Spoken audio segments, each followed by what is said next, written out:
ইশরাকের শপথ নিয়ে গড়িমসির অভিযোগ, মেয়রের দায়িত্ব বুঝিয়ে দেওয়ার দাবিতে দিনভর নগর ভবনের সামনে সমর্থকদের অবস্থান, এলজিআরডি উপদেষ্টার পদত্যাগ দাবি। গ্যাজেট হয়েছে, শুধু স্থানীয় সরকার তালবাহানা শুরু করেছে। তার কাছে জানতে চাই সে কেন এই রায়ের বিপক্ষে। কোন প্রকার বৈষম্য এদেশে আর হতে দেওয়া যাবে না। রাজনৈতিক সংগঠন এবং সাধারণ ঢাকাবাসী সবাই ইশরাক হোসেনকে মেয়র হিসেবে দেখতে চায়। শপথ না পড়ানোর নির্দেশনা চেয়ে রিটের আদেশ কাল। অসৎ উদ্দেশ্য দেখছেন আইনজীবী। বিচারাধীন বিষয়, দোষারোপ ঠিক নয় বললেন আসিফ। যিনি করেছেন মামলাটা তাপস সাহেব যা যা বলতেন উনি তা তা বলছেন, এবং এটা অসৎ উদ্দেশ্যে করা হয়েছে, শুধু নির্বাচিত প্রতিনিধিকে যেন নির্বাচক শপথ না করে। আইনি জটিলতা আছে এবং এখানে আদালতে বিচারাধীন বিষয় আছে। এখানে আমাকে ব্যক্তিগতভাবে আক্রমণ করে তো আসলে লাভ নেই। দেখছিলেন প্রধান শিরোনাম। সন্ধ্যার সময় সঙ্গে আছি আমি জাফর সাদিক এবং আমি শবনব নিবিড়। এবার অন্যান্য শীর্ষ সংবাদ। পরিকল্পিতভাবে নির্বাচন পেছানোর ষড়যন্ত্র চলছে। বিএনপির যৌথ সভায় মির্জা ফখরুল। সরকারে কিছু মানুষ ঢুকিয়ে বাংলাদেশকে ভিন্ন দিকে নিতে অপচেষ্টার অভিযোগ।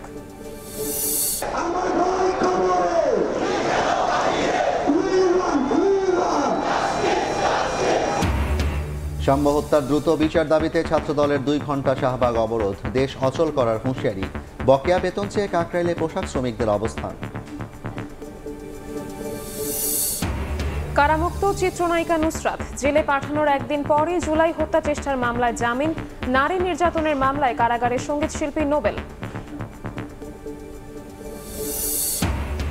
বসুন্ধরা গ্রুপের চেয়ারম্যান সহ পরিবারের 9 সদস্যকে দুদকে তলব। হাজির না হওয়ায় আত্মপক্ষ সমর্থনের সুযোগ হারালেন স্বাস্থ্য উপদেষ্টার সাবেক 2 পিও। এবং টানা বর্ষণে বিভিন্ন জেলায় জলজট। রংপুর জামালপুরে তলিয়েছে নিম্নাঞ্চল। পাহাড়ি ঢলে সিলেটের পর্যটন এলাকা প্লাবিত। শেরপুরে বিপদ সীমার উপরে নদ নদীর পানি।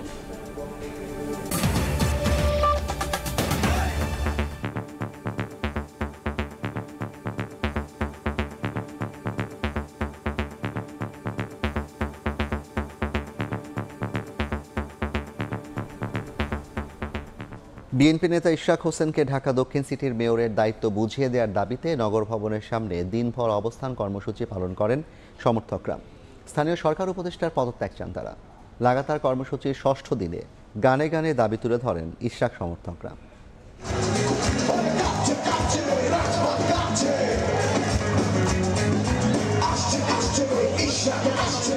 গানে গানে মুখর নগর ভবন এলাকা। অস্থায়ী স্টেজে থেকে বাজছে দেশাত্মবোধক গান। ভিন্ন উপায়ে দাবি তুলে ধরছেন ইশরাক হোসেনের সমর্থকরা। শপথ পাঠ করানোর মধ্য দিয়ে ইশরাককে দায়িত্ব বুঝিয়ে দেওয়ার দাবিতে 6ষ্ঠ দিনের মতো রাজপথে তার সমর্থকরা। মঙ্গলবার সকালে নগর ভবনের সামনে অবস্থান নেন তারা।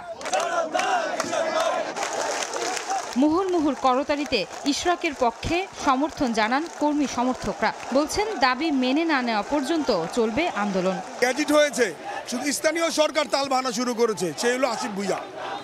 আসিফ ভুইয়ার জন্য আমরা পদত্যাগ চাচ্ছি। তার কাছে জানতে চাই সে কেন এই রায়ের বিপক্ষে। আর এই রায়ের বিপক্ষে যদি থাকে পালানের রাস্তা খুঁজে পাবে না। আদালত থেকে রায় দেওয়া হলো, নির্বাচন কমিশন একটি স্বাধীন এবং সাংবিধানিক প্রতিষ্ঠান, এখান থেকে গেজেট করা হলো। এরপরে সত্যিভাবে আপনারা আইনবিদদের কাছে যান, স্থানীয় সরকার মন্ত্রণালয়ের কিছুই করণীয় নাই। কাফনের কাপড় মাথায় নিয়ে এসেছেন কেউ কেউ। দাবি নিয়ে তালবাহানা করলে কঠোর কর্মসূচি দেওয়ার হুঁশিয়ারি দেন তারা। কাপড়ে কাপড় মাথায় বেঁধেছি, যতদিনে আমাদের দাবি না মানা হয় ততদিন আমরা আন্দোলন চালিয়ে যাব। রাজনৈতিক সংগঠন এবং সাধারণ ঢাকাবাসী সবাই ইশরাক হোসেনকে মেয়র হিসেবে দেখতে চায়। ঢাকার রাজপথে নেমে এসেছি, কোন প্রকার বৈষম্য এদেশে আর হতে দেওয়া যাবে না। ইশরাক লাগাতার অবস্থান কর্মসূচির ফলে নগর ভবনের স্বাভাবিক কার্যক্রম প্রায় বন্ধ। এতে ভোগান্তিতে সেবাগ্রহীতারা। আয়েশা সিদ্দিক, সামিয়া, সময় সংবাদ, ঢাকা। এদিকে ঢাকা দক্ষিণ সিটির মেয়র হিসেবে ইশরাক হোসেনকে শপথ না পড়ানোর নির্দেশনা চেয়ে রিটের বিষয়ে কাল আদেশ দেবেন আদালত। বিচারপতি মোহাম্মদ আকরাম হোসেন চৌধুরী ও বিচারপতি দেবাশিস রায় চৌধুরীর হাইকোর্ট বেঞ্চে রিটের শুনানি হয়। বুধবার ইশরাক হোসেনকে ঢাকা দক্ষিণ সিটি কর্পোরেশনের মেয়র হিসেবে শপথ না পড়ানোর নির্দেশনা চেয়ে হাইকোর্টে রিট আবেদন করা হয়।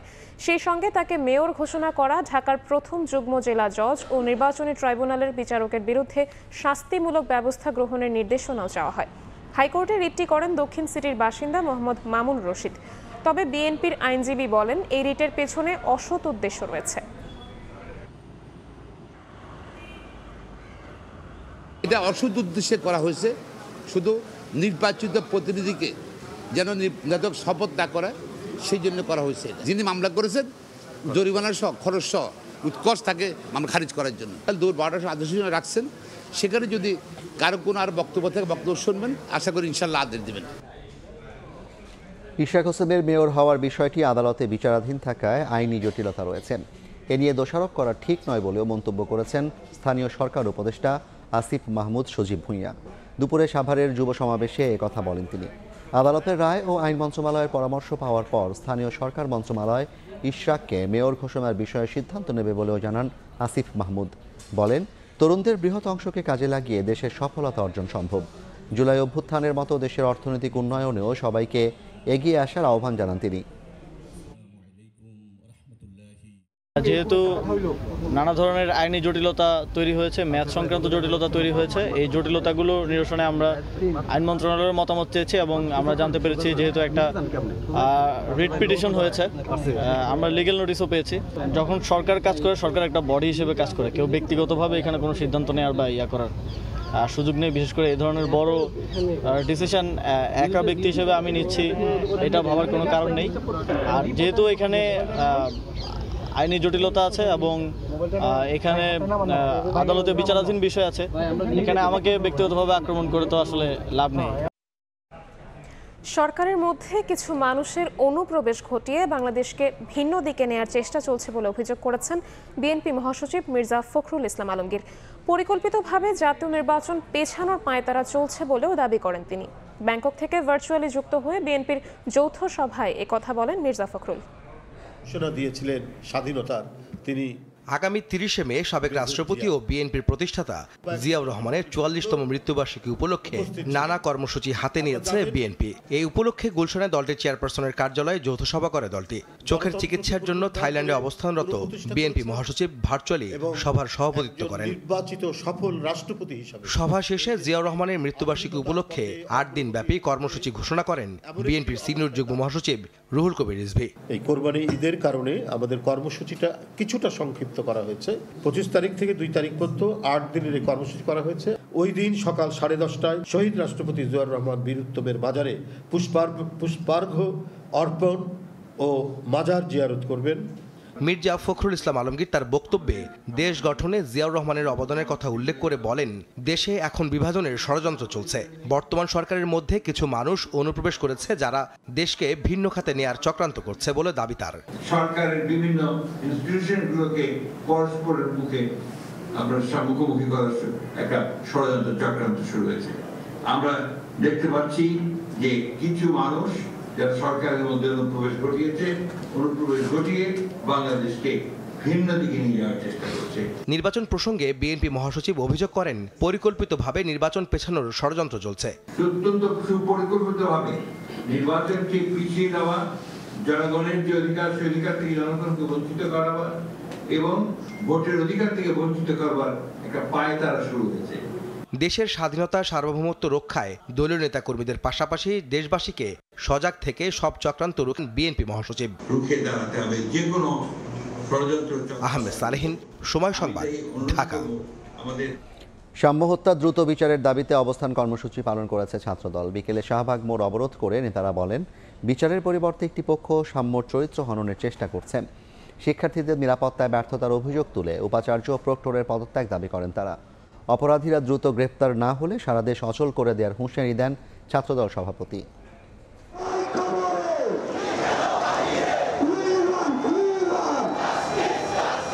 স্লোগানে উত্তাল রাজধানীর শাহবাগ মোড়। ঢাকা বিশ্ববিদ্যালয়ের শিক্ষার্থী ও ছাত্রদল নেতা শাহরিয়ার আলম সাম্য হত্যার বিচারের দাবিতে মঙ্গলবার সড়ক অবরোধ করে অবস্থান কর্মসূচি পালন করে জাতীয়তাবাদী ছাত্রদল। বৃষ্টি উপেক্ষা করে শাহবাগের এই কর্মসূচিতে অংশ নেন হাজারো নেতাকর্মী। ছাত্রদল নেতাকর্মীরা বলেন, বিচার কাজে দীর্ঘসূত্রতার মাধ্যমে প্রকৃত অপরাধীদের আড়ালের চেষ্টা চলছে। একদল শিক্ষার্থী এই খুনের ঘটনাকে ভিন্ন খাতে প্রভাবিত করার জন্য প্রত্যেক দিন বিভিন্ন ন্যারেটিভ দাঁড় করানোর চেষ্টা করছে, হত্যাকাণ্ড নিয়ে ন্যারেটিভ তৈরি করছেন। আপনাদেরকে ধিক্কার জানানোর ভাষা ছাত্র সমাজ জানে না। অবস্থান কর্মসূচিতে সংহতি জানান সাম্যর বাবা ফখরুল আলম। বলেন, রাজনীতি নয়, চান সন্তান হত্যার বিচার। সুষ্ঠু বিচারের দাবিতে যে সমবেত হয়েছেন, এই সমবেত হওয়ার জন্য আমি আপনাদেরকে সকলকে অন্তঃস্থল থেকে ধন্যবাদ জানাই। বিশ্ববিদ্যালয় প্রশাসনের বিরুদ্ধে শিক্ষার্থীদের নিরাপত্তা দিতে ব্যর্থতার অভিযোগ তুলে উপাচার্য ও প্রক্টরের পদত্যাগ দাবি করেন ছাত্রদলের সাধারণ সম্পাদক সহ কেন্দ্রীয় নেতারা। ঢাকা বিশ্ববিদ্যালয়ের দায়িত্ব পালনে সম্পূর্ণ ব্যর্থ হয়েছেন। সুতরাং আমরা বলতে চাই, আপনি আপনার ব্যর্থতার দায় স্বীকার করে অতি শীঘ্রই পদত্যাগ করেন। আজকের এই শান্তিপূর্ণ অবস্থান কর্মসূচি থেকে দ্রুত ঢাকা বিশ্ববিদ্যালয়ের মাননীয় উপাচার্য, মাননীয় প্রক্টরের পদত্যাগ দাবি করছি। হত্যায় জড়িত প্রকৃত অপরাধীরা দ্রুত গ্রেফতার না হলে সারা দেশ অচল করে দেওয়ার হুঁশিয়ারি দেন ছাত্রদল সভাপতি। কান খুলে শুনে রাখুন ইন্টিরিয়ম সরকার, আমরা 7 দিন একটানা কর্মসূচি পালনের পর আমরা আমাদের অবস্থান ব্যক্ত করছি। আমরা আবার আপনাদের সময় দিচ্ছি, অতি দ্রুততম সময়ে সামনের প্রকৃত খুনিদের খুঁজে বের করুন, নিরাপদ ক্যাম্পাস বিনির্মাণ করুন, সুষ্ঠু তদন্ত এবং সামনের পরিবারের প্রতি সহানুভূতি সহ আপনি স্বাভাবিক আচরণ করুন। যদি অস্বাভাবিক আচরণ করেন, আবারও বলে দিচ্ছি, পুরো বাংলাদেশ আমরা অচল করে দেব।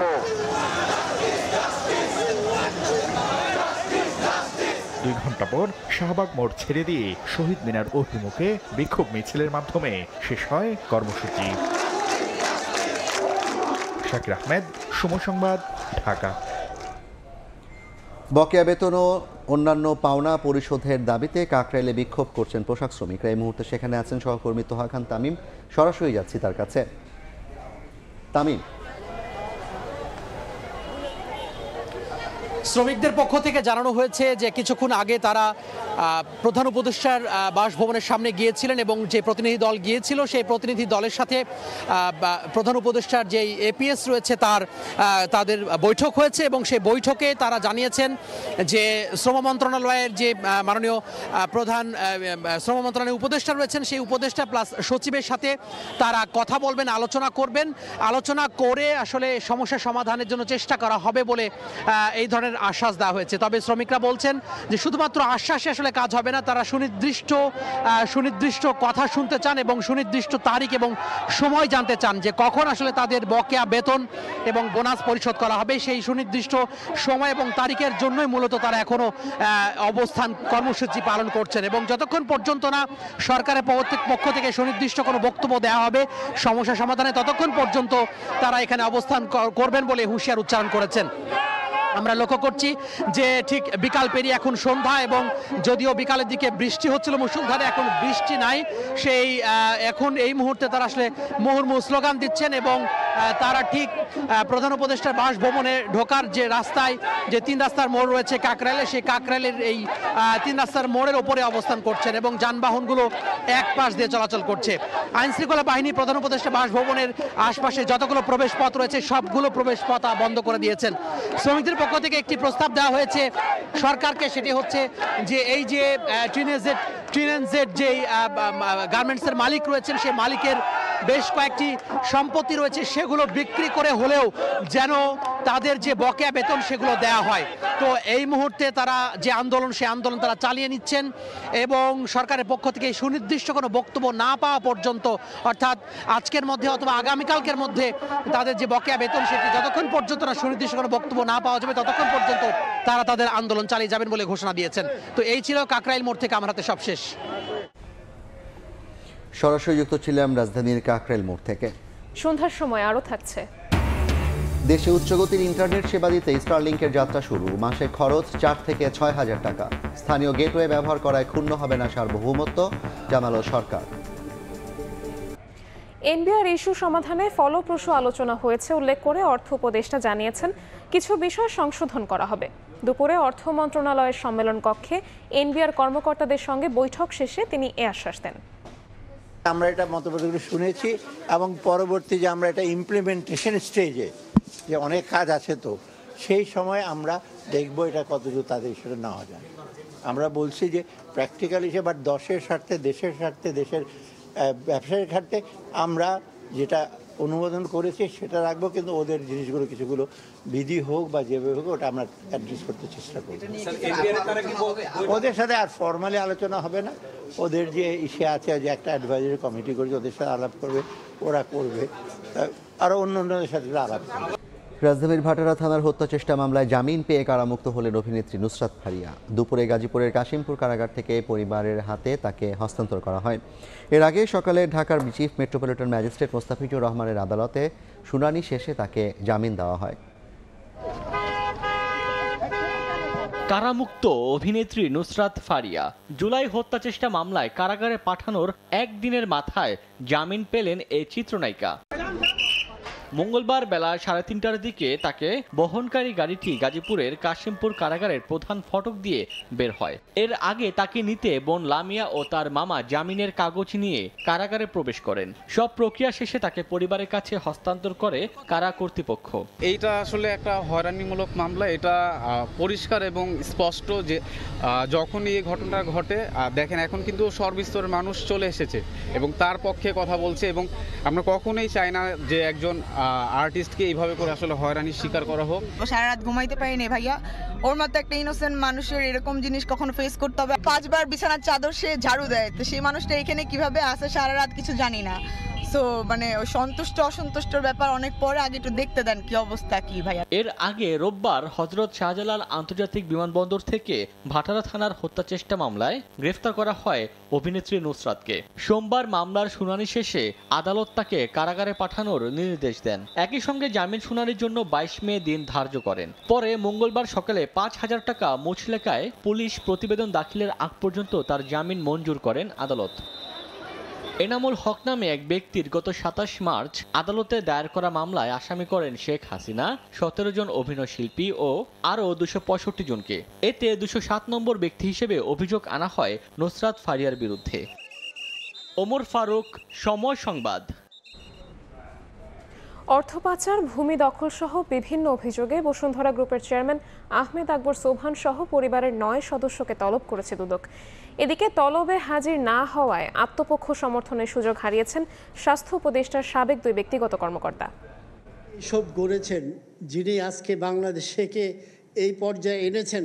আলোচিত ব্যবসায়ী প্রতিষ্ঠান বসুন্ধরা গ্রুপের বিরুদ্ধে ভূমি দখল, ঋণ জালিয়াতি, বিদেশে নাগরিকত্ব গ্রহণ, রাজস্ব ফাঁকি, অর্থ পাচার সহ বিস্তার দুর্নীতির অভিযোগে টাস্কফোর্স গঠন করে অনুসন্ধানের নামে দুর্নীতি দমন কমিশন।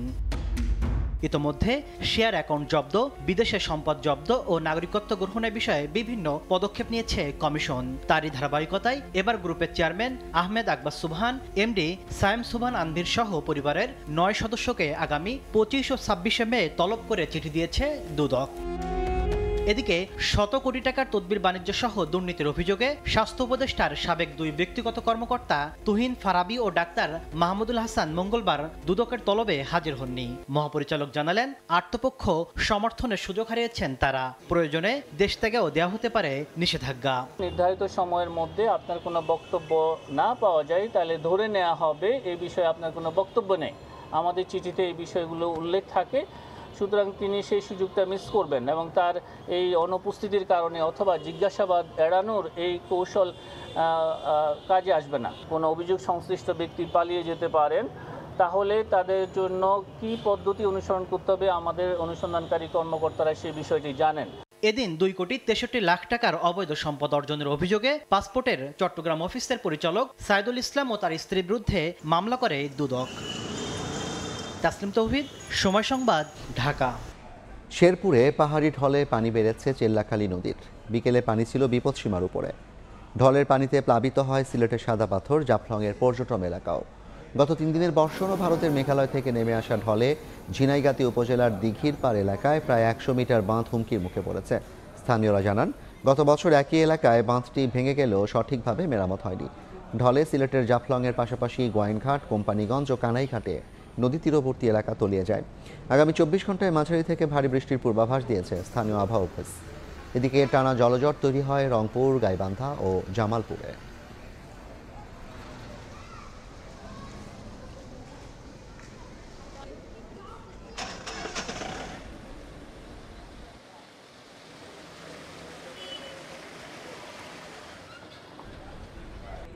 দেশে আনুষ্ঠানিকভাবে শুরু হলো মার্কিন প্রতিষ্ঠান স্টারলিংকের ইন্টারনেট সেবা। মাসে 4 থেকে 6 হাজার টাকা খরচ করে গ্রাহকরা পাবেন 300 MBPS পর্যন্ত উচ্চ গতির আনলিমিটেড ইন্টারনেট। ফরেন সার্ভিস একাডেমিতে ব্রিফিংয়ে কথা জানান প্রধান উপদেষ্টার বিশেষ সহকারী ফয়েজ আহমদ তৈয়ব। বলেন, স্থানীয় গেটওয়ে ব্যবহার করায় ক্ষুণ্ণ হবে না সার্বভৌমত্ব।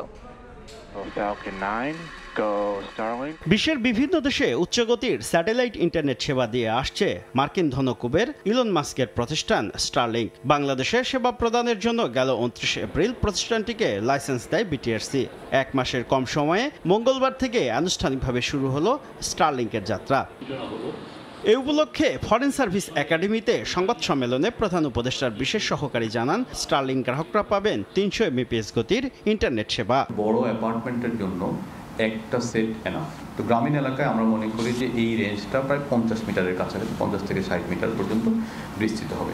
স্টারলিংক প্রতি মাসে 7,000 টাকা চাইলেও দর কষাকষি করে দুটি প্যাকেজের দাম 4,200 টাকা এবং 6,000 টাকায় নামানো হয়েছে বলে জানান ফয়েজ আহমদ তৈয়ব। ইন্ডিয়া লঞ্চ করার পরে বা পাকিস্তান লঞ্চ করার পরে, নেপাল লঞ্চ করার পরে যদি আমাদের মনে হয় যে এই প্রাইসগুলো বেশি, তাহলে আমাদের নেগোসিয়েট করার অবশ্যই সুযোগ আছে। সেবা নিতে একটি কিটের জন্য স্টারলিংকে 47,000 টাকা দিতে হবে গ্রাহককে। প্রতিটি ডিভাইসের জন্য মাসে সরকার রাজস্ব পাবে $1। করতে হবে না সরকারের সঙ্গে রাজস্ব ভাগাভাগি।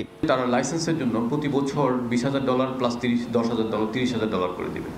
তো এখন $1 কেন নিয়েছি, কেন $20 নেইনি, এটা নিয়ে প্রশ্ন উঠতে পারে। যদি $20 নিতাম তাহলে আজকে যে 6,000 টাকা এবং 4200 টাকা, সেটা নিশ্চয়ই 20 গুণ বেড়ে যেত। লাইসেন্সড কোম্পানি রেভিনিউ শেয়ারিং করে না।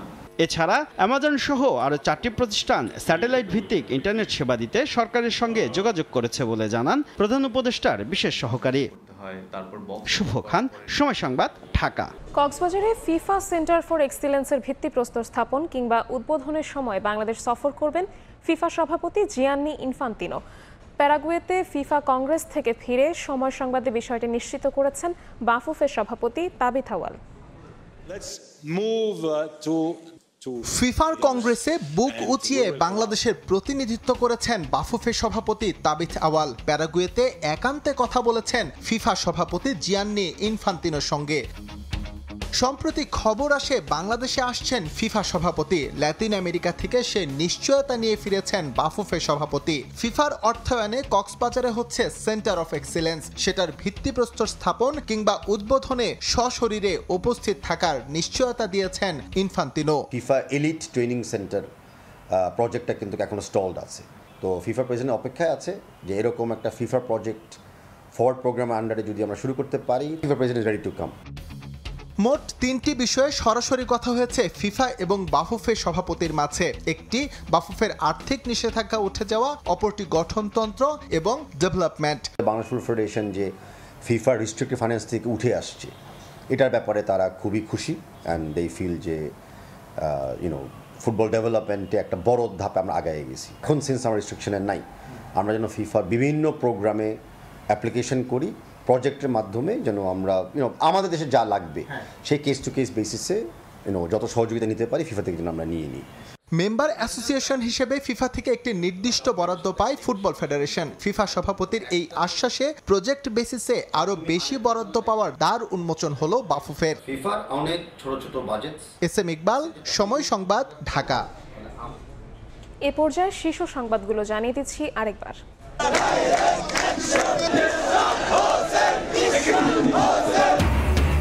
ইশরাকের শপথ নিয়ে গড়িমসির অভিযোগ, দায়িত্ব বুঝিয়ে দেওয়ার দাবিতে দিনভর নগর ভবনে সমর্থকদের অবস্থান। শপথ না পড়ানোর নির্দেশনা চেয়ে রিটের আদেশ বুধবার। পরিকল্পিতভাবে নির্বাচন পেছানোর ষড়যন্ত্র চলছে, বিএনপির যৌথ সভায় মির্জা ফখরুল। সরকারে কিছু মানুষ ঢুকিয়ে বাংলাদেশকে ভিন্ন দিকে নিতে অপচেষ্টার অভিযোগ। এবং সাম্য হত্যার বিচার ও নিরাপদ ক্যাম্পাসের দাবিতে ছাত্রদলের শাহবাগ অবরোধ। দেশ অচল করার হুঁশিয়ারি, বকেয়া বেতন চেয়ে কাকরাইলে পোশাক শ্রমিকদের অবস্থান।